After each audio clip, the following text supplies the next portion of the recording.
Hey there, guys. All right, today we are back with some more overly sarcastic productions, and this time taking a look at the history hijinks Greek wise guys.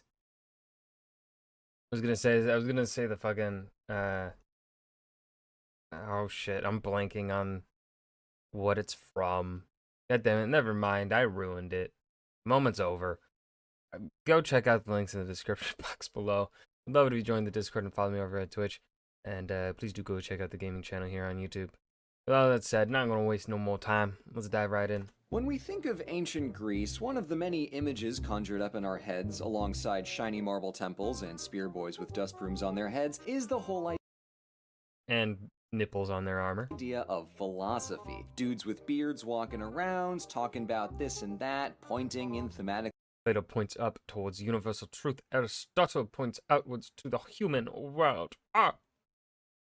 Much wisdom. appropriate directions, and giving classical Athens the reputation for being the smart place. Philosophy is known for being equal parts pretentious and needlessly confusing, and that's definitely true, especially after Descartes shows up. But there is one thing Oh, that God, philosophy is not, and that is boring, because it is way too stupid. Anybody who You know,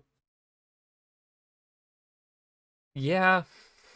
Blue hit the nail on the coffin right there with that one. tells you that philosophy is the unflinching pursuit of objective truth is lying to you and to themselves. Philosophy is a mess where everyone is competing for the most galaxy brains take on the world, and that's why Yeah. I love it, damn it. So, to get acquainted with some of the more eccentric characters in the Greek philosophical pantheon, let's do some history. The first thing to know about classical philosophy is that their definition of the word is a lot broader than how we consider it today. That word means love of knowledge, and essentially applied Oh. to any deep analytical thought on a subject. So in addition to moral philosophy, which is what we'd probably think of nowadays, there was also natural philosophy, which we'd more colloquially describe as science. Early Grek boys were curious about the natural world and wanted to figure out how it worked. The perhaps earliest known philosopher, Thales of Miletus, was interested by the movements of the heavens, and wanted to know the cause and the substance of the world around him, to understand why things are things and aren't other things. Thales thought that That thing is a thing and the other thing is a thing, but not the same thing. You're welcome. everything originated from water, but other thinkers took a different approach. Our favorite triangular math boy Pythagoras is Well, actually, didn't everything originate from water? He's right. credited slightly dubiously because citations in the archaic period are jank city with describing the Yeah. physical world through a numerical and ratio-based system. His main example was musical harmonics, where the length of a lute string determines its sound. Then there's Democritus from Thrace, who thought that all matter was made of some fundamental thing. He figured that if you, say, cut a tree in half, you'd have smaller pieces of tree, but if you No fucking way. Oh, that. I don't know. I don't know about that one, Chief. I disagree. I think if you take big thing and you chop it, I think you just have two big things.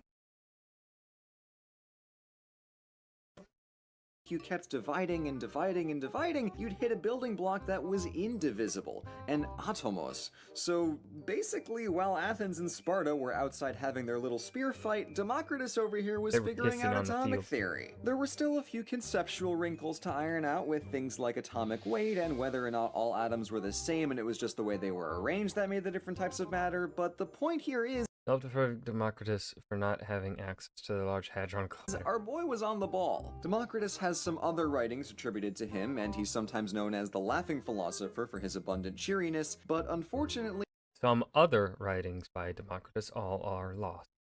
No. his scientific insights wouldn't exactly stick. Damn. Dude had time on his hand. Holy shit. For this, we have to thank our uncomfortably influential friend Aristotle. Aristotle had studied at Plato's Academy in Athens, later founded his own philosophy school, and went on to tutor Alexander the not especially studious. For Never heard of whatever him. reason, the kid was always more interested in conquering Persia than ethics. I don't get it. Anyway, On what? No. Blues major, classics and philosophy. Alexander's major, kicking ass and taking names. Anyway, Aristotle was critical of Democritus and his atomist theory, arguing that the way substance changes over time is incongruous with a model of fixed and identical particles. This is a case where you can see the logic Aristotle is working with, but he is nonetheless wrong, which makes sense because Aristotle is usually wrong. I am not exaggerating.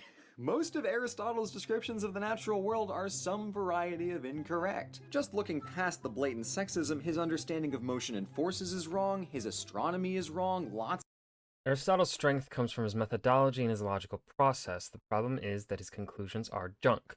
Many later philosophers didn't refute the master, so his dumb ideas about, say, women stuck around. of his biology is busted, and it wouldn't be that bad, except he was so convinced that his observations were right that everybody else just kinda went with it. So for bordering on 2,000 straight years, Aristotle was the untouched authority and science was constantly suffering for it. It wasn't until the 1800s that we finally figured out atoms are, in fact, a thing, and that Democritus was on the money some 2,300 years ahead of schedule. Well, isn't it because we were able to, like, actually now look at them, that we could really refute Aristotle?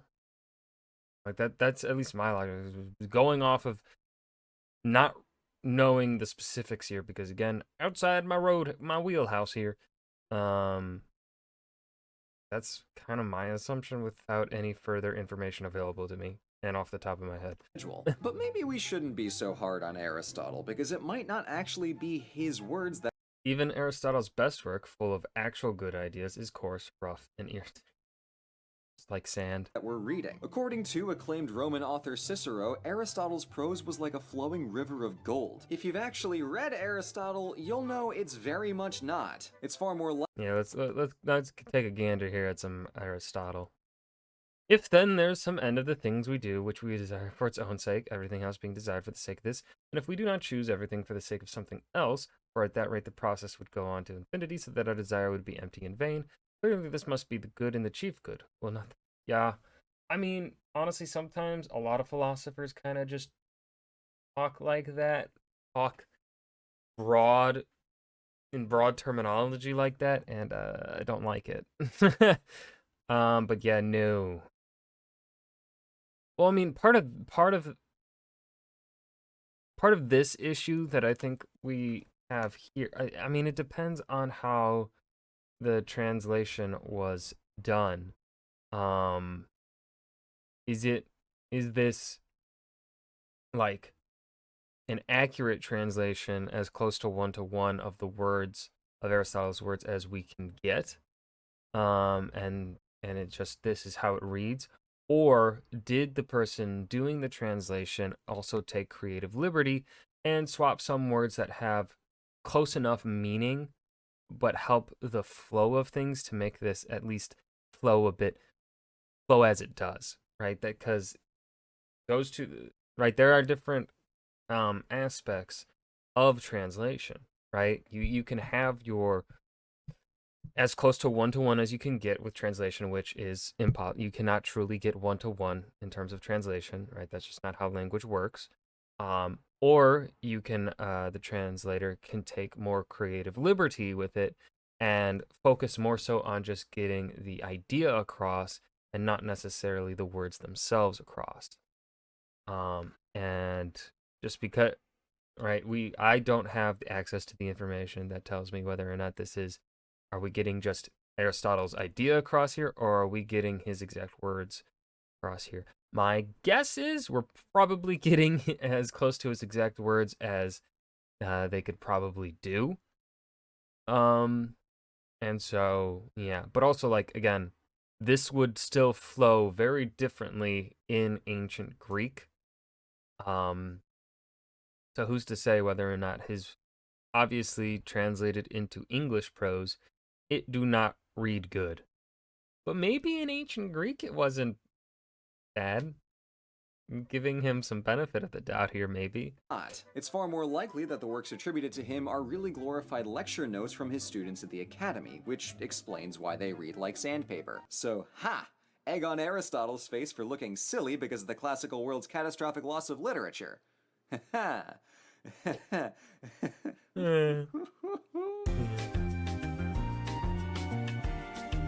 But Lou and let's I are jump on the back a same generation wavelength to here. look at Aristotle's teacher Years Plato. for Unlike lost his famous knowledge. student, Plato was Athenian born and raised, growing up smack in the middle of the Peloponnesian War. So his educational career was juxtaposed with the constant background radiation of a Spartan army camping just outside the city walls. The casual specter of death didn't particularly bother Plato, as his main interest lay with his teacher Socrates. Among Socrates' noteworthy character traits is a general neglect of manners and a total apathy for writing anything down. Plato, by contrast, couldn't stand to let a good idea go to waste, so he compiled everything into a series of dialogues. Early dialogues recounted famous Socratic misadventures, like the time he told the Athenian assembly exactly where they could shove their opinions about him, but eventually Plato used the character of Socrates as the default protagonist for his own philosophical Scholars identified the approximate point where Plato stopped caring and just wrote whatever he wanted. investigations. There's one more layer of abstraction to untangle, because Plato's name wasn't actually Plato. His given name was possibly Aristocles, allegedly getting the nickname Platus, meaning broad, because of his wrestling coach. Indeed, the paragon of Western philosophy was also a competition wrestler, and if his nickname is anything to go by,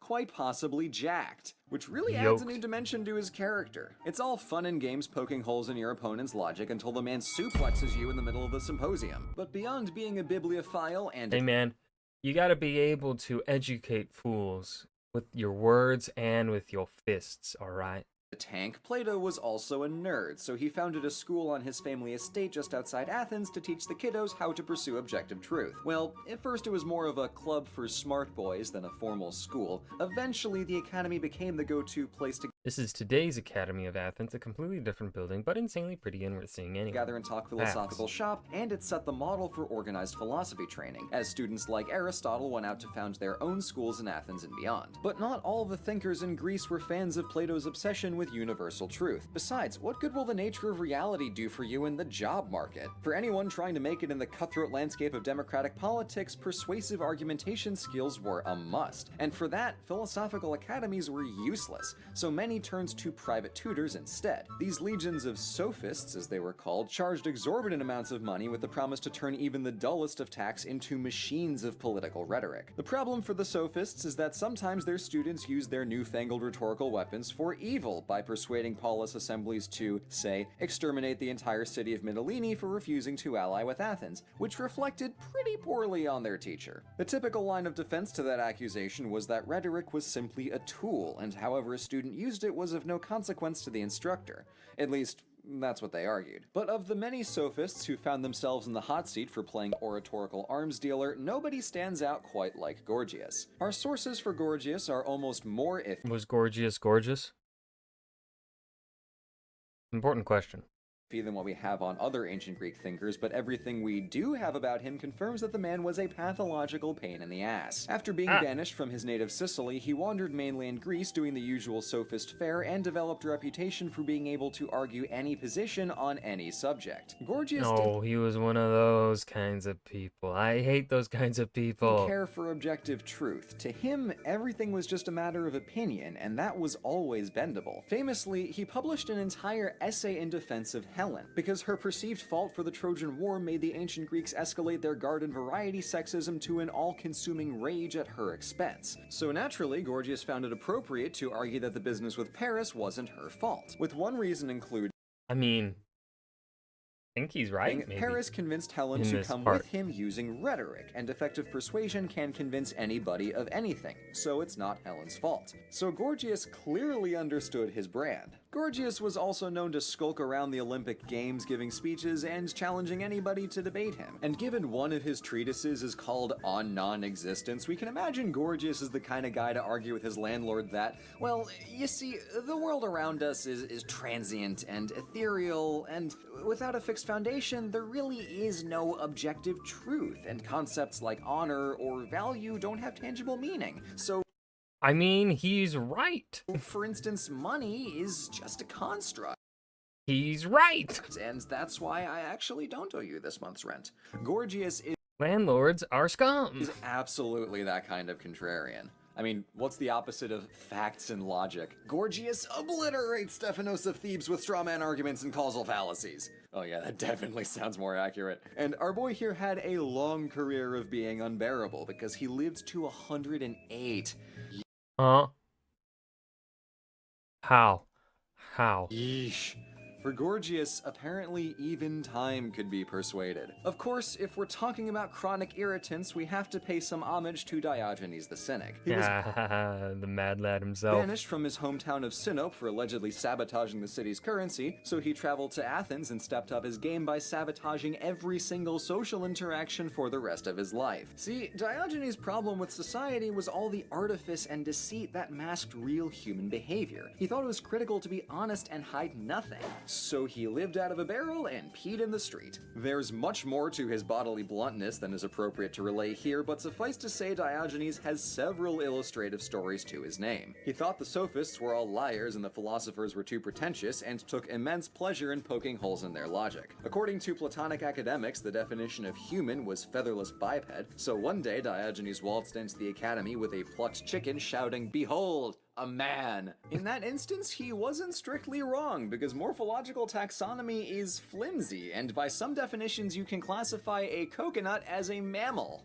Whack. Diogenes even maintained his complete social indifference when literally captured by pirates and sold into slavery in Corinth, and also later on when meeting Alexander the Big Deal King guy, who was then partway through his quest to conquer the everything. Alex wanted to meet this mega troll philosopher he'd heard so much about, and was deeply satisfied for Diogenes to acknowledge his presence by merely asking him to scoot to the left and quit blocking the sun. It's truly astounding that despite every attempt to break convention and be as crude as possible, people really liked having Diogenes around.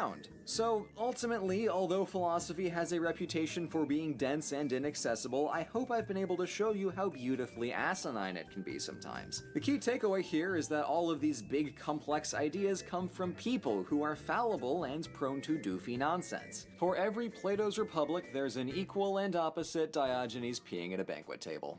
Thank you so much for Diogenes is a mad lad, and he is who we should all strive to be like, okay? Perfection. That was History, Hijinks, Greek Wise, guys. This was a great video by Blue.